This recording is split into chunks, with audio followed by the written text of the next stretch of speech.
రైతులకు ఇచ్చిన హామీల్ని నెరవేర్చి ఓట్లు అడగండి. బీజేపీ సిద్దిపేట జిల్లా అధ్యక్షుడు శ్రీ గంగాడి మోహన్ రెడ్డి డిమాండ్.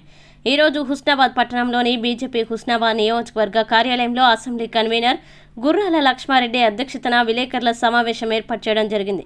ఈ విలేకరుల సమావేశానికి ముఖ్య అతిథులుగా బీజేపీ సిద్దిపేట జిల్లా అధ్యక్షుడు శ్రీ గంగాడి మోహన్ రెడ్డి, రాష్ట్ర కార్యవర్గ సభ్యులు శ్రీ కోమటిరెడ్డి రాంగోపాల్ రెడ్డి హాజరై మాట్లాడుతూ కాంగ్రెస్ ప్రభుత్వం అధికారంలోకి వచ్చిన తర్వాత 100 రోజుల్లో రైతుల్ని ఆదుకుంటున్నామన్న హామీ ఏమైందని కాంగ్రెస్ ప్రభుత్వాన్ని ప్రశ్నించారు. గత ప్రభుత్వం ₹1,00,000 రుణమాఫీ చేస్తానని చేయలేదని, రైతు డిక్లరేషన్ పెట్టి కాంగ్రెస్ పార్టీ ప్రభుత్వం ఏర్పడిన వెంటనే 2 లక్షల రుణమాఫీ, వడ్లకి ₹500 బోనస్, ఏడాదికి ₹15,000 రైతు బంధు, అకాల వర్షాల వల్ల నష్టపోయిన రైతుల్ని ఆదుకుంటామని ప్రగల్భాలు పలికి రైతుల్ని నట్టేట ముంచిన పార్టీ కాంగ్రెస్ ప్రభుత్వం అని విమర్శించారు. నిన్న రైతుల సమస్యల్ని పరిష్కరించాలని డిమాండ్ చేస్తూ బీజేపీ జాతీయ ప్రధాన కార్యదర్శి, కరీంనగర్ ఎంపీ శ్రీ బండి సంజయ్ కుమార్ ఒక్కరోజు రైతు దీక్ష చేస్తే రాష్ట్ర మంత్రి పొన్నం ప్రభాకర్ అవాకులు చవాకులు పేల్చుతున్నారని, రాష్ట్రంలో అధికారంలో ఉన్నామని మర్చిపోయే ఇంకా ప్రతిపక్షంలో ఉన్నవారిలా మంత్రి పొన్నం ప్రభాకర్ మాట్లాడడం అవివేకమన్నారు. ప్రభుత్వంలో ఉండి రైతులకు ఇచ్చిన హామీల్ని నెరవేర్చకపోవడం మీ ప్రభుత్వ అసమర్థత కాదా అని ప్రశ్నించారు. రైతన్నకి అండగా ఉండేందుకు బండి సంజయ్ కుమార్ పోరాడితే ఇలాంటి చవకబారు మాటలు మంత్రి పొన్నం ప్రభాకర్ మాట్లాడడం సిగ్గుచేటన్నారు. కాంగ్రెస్ పార్టీ ప్రభుత్వం రైతులకు ఇచ్చిన హామీల్ని నెరవేర్చేంత వరకు బీజేపీ పార్టీ రైతులకి అండగా ఉంటుందని, రైతన్నలు ఆత్మస్థైర్యాన్ని కోల్పోకుండా ఉండాలని, రైతుల పక్షాన ఉద్యమించేది బీజేపీ పార్టీ మాత్రమేనని అన్నారు. వెంటనే కాంగ్రెస్ పార్టీ ప్రభుత్వం రైతులకు ఇచ్చిన హామీల్ని నెరవేర్చాలని డిమాండ్ చేశారు. ఈ కార్యక్రమంలో బీజేవైఎం జిల్లా అధ్యక్షుడు నీలం దినేష్, ఓబీసీ మోర్చా జిల్లా అధ్యక్షుడు Satish, BJP assembly co convener Venugopala Rao, Husnabad పట్టణ అధ్యక్షుడు దొడ్డి శ్రీనివాస్, రూరల్ మండల అధ్యక్షుడు రాజేంద్ర ప్రసాద్, అక్కన్నపేట మండల అధ్యక్షుడు రామంచ మహేందర్ రెడ్డి, చిగురుమామిడి మండల అధ్యక్షుడు పైడిపల్లి శ్రీనివాస్, హుస్నాబాద్ పట్టణ మాజీ అధ్యక్షుడు బత్తుల శంకర్ బాబు, విద్యాసాగర్ రెడ్డి, బీజేవైఎం జిల్లా ప్రధాన కార్యదర్శి కర్ణకంటి నరేష్, పట్టణ పదాధికారులు, నాయకులు తదితరులు పాల్గొన్నారు. అకాల వర్షాలతోని ఇంకొక వైపు వర్షాలు లేక, ప్రాజెక్టులలో నీళ్లు లేక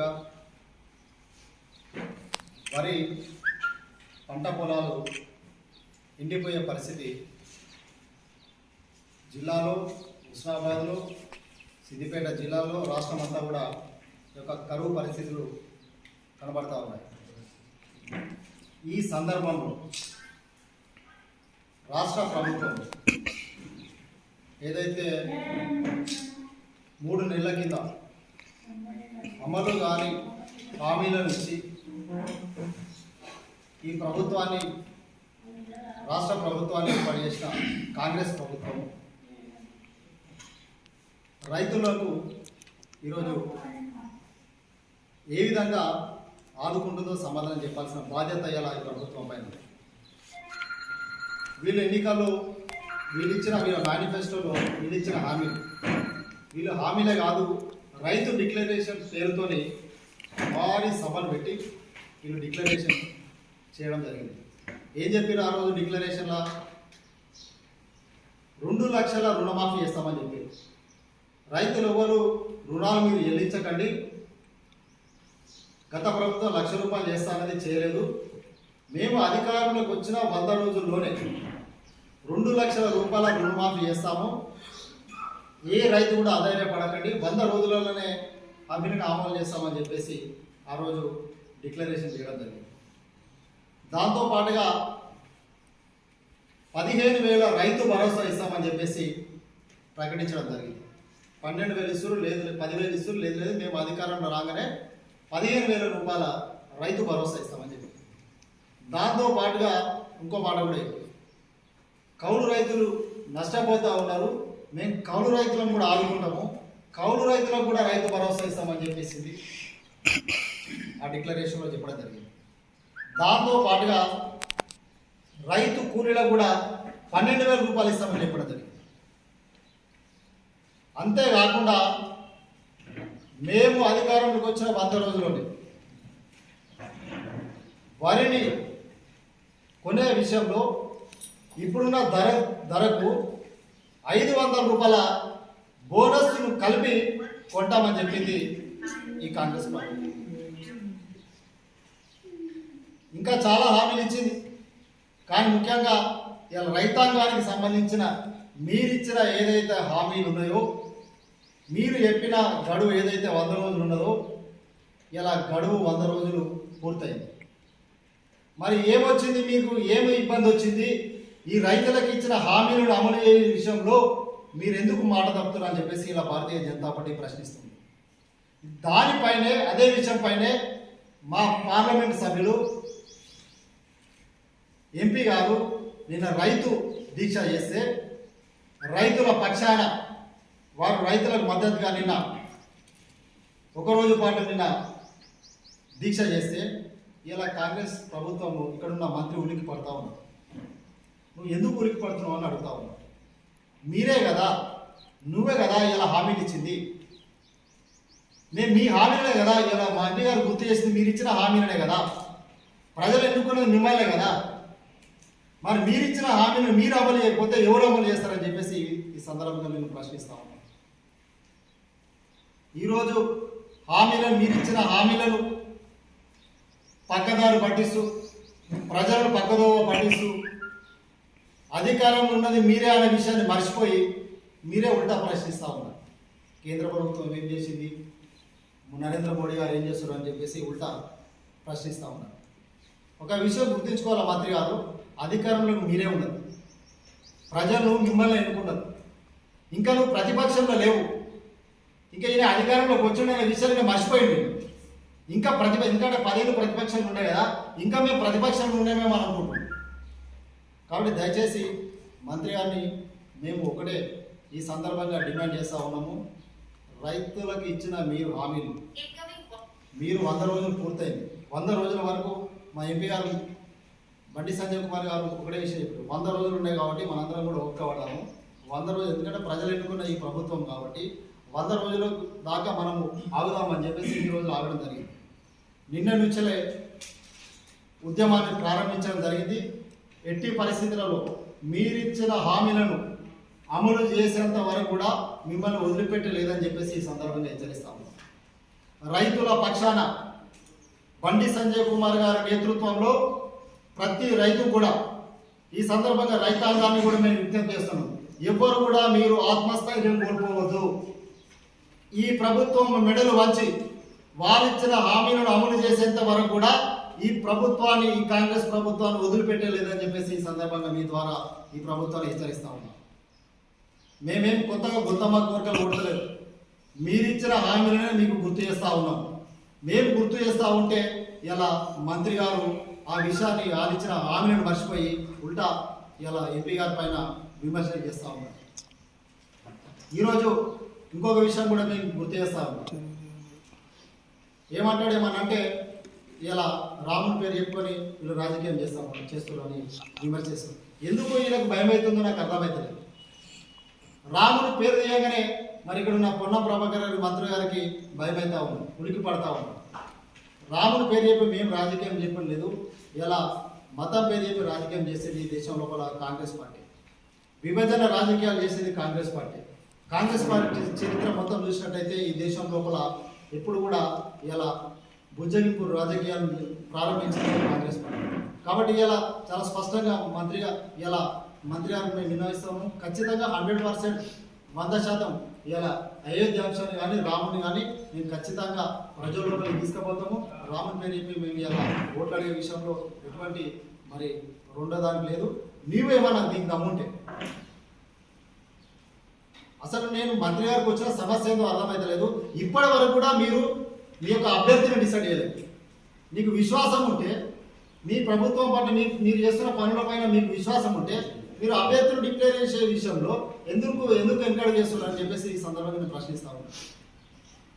నేను ఇంకొక విషయం కూడా ఈ సందర్భంగా పత్రికల ద్వారా నేను ఛాలెంజ్ చేస్తా ఉన్నాను. ఇక పదే బండి సంజయ్ గారి పైన విమర్శలు చేస్తా ఉన్నావు కదా, కరీంనగర్లో ప్రజలు నిన్ను తిరస్కరిస్తే కదా నువ్వు హుస్నాబాద్ వచ్చింది. మరి మళ్ళొకసారి నువ్వు కరీంనగర్ ఎంపీగా అభ్యర్థిగా పోటీ చేయాలని చెప్పేసి ఈ సందర్భంగా నేను ఒక విధంగా నేను సవాల్ చేస్తా ఉన్నా.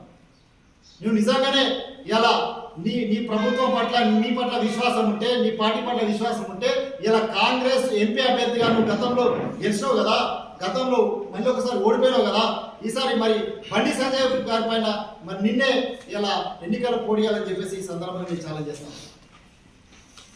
కాబట్టి ఇలా ఈ ప్రభుత్వము టీఆర్ఎస్ ప్రభుత్వం ఫెయిల్ కానీ 10 సంవత్సరాలు పట్టింది. నేను అనుకుంటే ఈ ప్రభుత్వం ఫెయిల్ కానీ 10 నెలలు కూడా పట్టాడు. ప్రజలు టీఆర్ఎస్ ప్రభుత్వాన్ని బీఆర్ఎస్ ప్రభుత్వాన్ని తిరస్కరించడానికి 10 నెలల సమయం పట్టింది. కానీ కాంగ్రెస్ ప్రభుత్వాన్ని తిరస్కరించడానికి 10 నెలల సమయం కూడా పట్టే పరిస్థితి కనబడతలేదు. ఎందు గురించి అంటే ఇలా ప్రజలకు విశ్వాసం పోతా ఉన్నది. ఆ వాళ్ళ ముఖ్యమంత్రి అయిపోయాడు.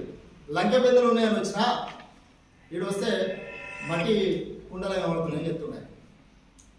మరి ఏముందని చెప్పేసి నువ్వు ఆ రోజు హామీలు ఇచ్చినావు, అమలు కానీ హామీలు ఏమి ఇచ్చినావు, ఎందుకు ఇచ్చారు అంటే నువ్వు ప్రజలు తప్పుదారి పట్టించినా అని చెప్పేసి ఈ సందర్భంగా చెప్పక నేను చెప్తా ఉన్నాను. కాబట్టి దయచేసి ఇలా పత్రికల ద్వారా నేను కరీంనగర్ పార్లమెంటు ప్రజలందరూ కూడా ఒకటే విజ్ఞప్తి చేస్తా ఉన్నాను. ఈ 2 పార్టీలు కూడా బొమ్మకు బోసులాగా టీఆర్ఎస్ ప్రభుత్వము ఇలా ముసలి కన్నీరు కలుస్తూ ఉంది రైతుల పట్ల. నువ్వేం చేసావు? గత సంవత్సరము అకాల వర్షాలు వచ్చాయి. చాలా ఈ పార్లమెంట్ పరిధిలో చాలా ప్లేస్లలో చాలా ప్రాంతాలలో సిద్దిపేట జిల్లాలో కూడా చాలా ప్రాంతాలలో వరి ధాన్యం నష్టపోయింది, తర్వాత మామిడి కూడా నష్టపోయింది.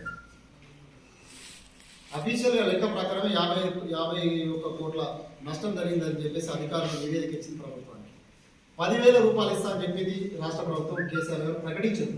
ప్రతి ఎకరానికి 10,000 రూపాయలు ఆర్థిక సాయం అందిస్తారని ప్రకటించింది. ఇంతమందికి ఇచ్చామని చెప్పేసి ఈ రాష్ట్ర మంత్రి హరీష్ రావు గారు నిన్న పోయి అనేది కలెక్టరేట్లో రిప్రజెంటేషన్ ఇచ్చావు. నువ్వు రిప్రజెంటేషన్ ఇచ్చినావు కదా నిన్న, మరి నువ్వేం చేసినావు? మొన్నటిదాకా మంత్రిగా నువ్వే ఉండవు కదా, ఆర్థిక మంత్రి కూడా నువ్వే ఉండవు కదా.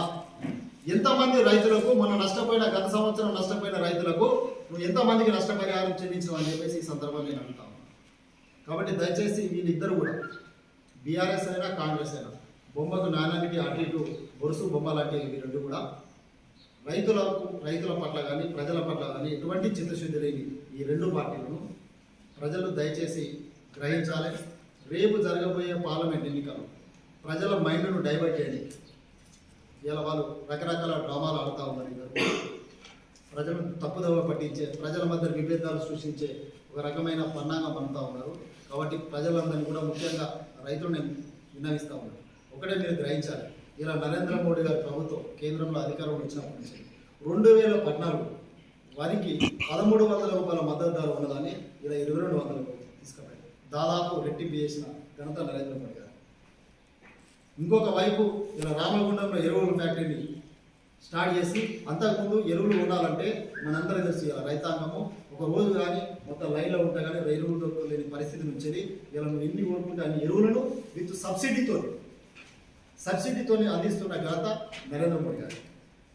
అదేవిధంగా ఇలా రైతులకు అనేక స్ప్రింక్లర్ విషయంలో కావచ్చు, డ్రిప్ ఇరిగేషన్ విషయంలో కావచ్చు, ఇలా పామ్ ఆయిల్ అనే స్కీమ్ ఇలా ఈ దేశం లోపల ఆయిల్ మనమే ఉత్పత్తి చేసుకోవాలి, దిగుమతి చేసుకోవద్దనే ఉద్దేశంతో ఒక గొప్ప లక్ష్యంతో ఇలా సబ్సిడీకి 90% సబ్సిడీతో ఇలా పామ్ ఆయిల్ పంటను ప్రోత్సహిస్తున్నది నరేంద్ర మోడీ గారు. అనేక రకాల స్కీమ్స్ని ఇలా నరేంద్ర మోడీ గారు ప్రవేశపెడితే పంటల బీమా, ఈ ఎంత దరిద్రులు అంటే గత ప్రభుత్వం పంటల నిన్ననే ఉత్తమ్ కుమార్ వాళ్ళ మంత్రి చెప్తా ఉన్నారు, మొత్తం 20 రాష్ట్రాలలో పంటల బీమా లేని రాష్ట్రం తెలంగాణ రాష్ట్రం. ఇలా ఫసల్ బీమాను అమలు చేయని దుర్మార్గం ప్రభుత్వము బీఆర్ఎస్ ప్రభుత్వం. ఇలా హరీష్ రావు గారు పోయి ఇలా రిప్రజెంటేషన్ కొంతమన్నా సిగ్గన్ పిఆర్ ఏం చేస్తుంది మొన్నటిదాకా. కాబట్టి ఇలా వీరిద్దరి పట్ల ప్రజలు అప్రమత్తంగా ఉండాలి. ప్రజలకు కానీ రైతాంగానికి కానీ శ్రీరామ రక్షక నరేంద్ర మోడీ గారి ప్రభుత్వమే నిజంగా ప్రజలకు రైతులకు ఎదుర్కొంటున్న సమస్యల వల్ల చిత్తశుద్ధి ఉన్న పార్టీ ఇలా భారతీయ జనతా పార్టీ మాత్రమే. కాబట్టి దయచేసి ఇలా బండి సంజయ్ గారి నేతృత్వంలో మళ్ళొకసారి కూడా ఈ ప్రభుత్వాన్ని హెచ్చరిస్తా ఉన్నాం. మీరిచ్చిన హామీలను అమలు అయ్యేంత వరకు కూడా మిమ్మల్ని వెన్నాడుతూనే ఉంటుంది భారతీయ జనతా పార్టీ, బండి సంజయ్ కుమార్ గారు. కాబట్టి నువ్వు కల్లిబొల్లి మాటలు ఎన్ని చెప్పినా కూడా నిన్ను వదిలిపెట్టే ప్రశ్నే లేదు. మీరిచ్చిన హామీలను అమలు చేసేంత వరకు మిమ్మల్ని ప్రజాక్షేత్రంలోనూ తప్పనిసరిగా మిమ్మల్ని అడుగుకుంటాము. అసలు మీకు ఓటు అడిగే నైతిక హక్కే లేదు. నువ్వు ఇచ్చిన హామీని మొన్ననే కదా నువ్వు ఇచ్చింది హామీని 100 రోజులలో అమలు చేస్తానని చెప్పి మొన్ననే కదా నువ్వు అధికారంలోకి వచ్చింది. మళ్ళీ ఏ ముఖం పెట్టుకుని నువ్వు నాకు ఓటు వేయాలని పోతావు ప్రజలకి. కాబట్టి నువ్వు ఇచ్చిన హామీలను అమలు చేసిన తర్వాత నువ్వు ఓటు అడగాలి. అప్పటి వరకు నేను ఎట్టి పరిస్థితుల్లో భారతీయ జనతా పార్టీ వదిలిపెట్టదు. అధికారం ఉంది కదా అని చెప్పేసి మేము మంత్రులం కదా అని చెప్పేసి నువ్వు గత ప్రభుత్వం చేసినట్టు నువ్వు విరవీగి అహంకారంతో పోతే గత ప్రభుత్వానికి పట్టిన గతే నీకు కూడా పడతాదని చెప్పేసి ఈ సందర్భంగా తెలుసు.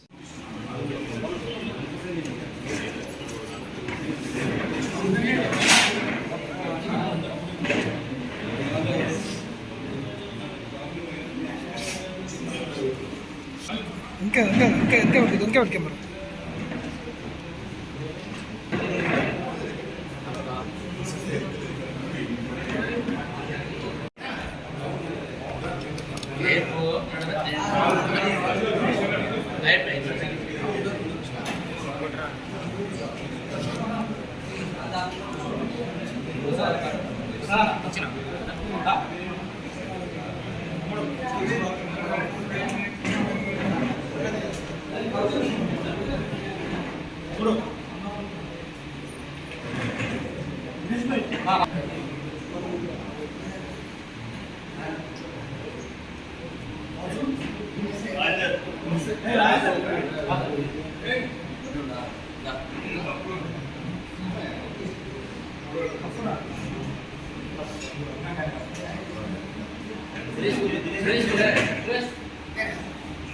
ఇంకా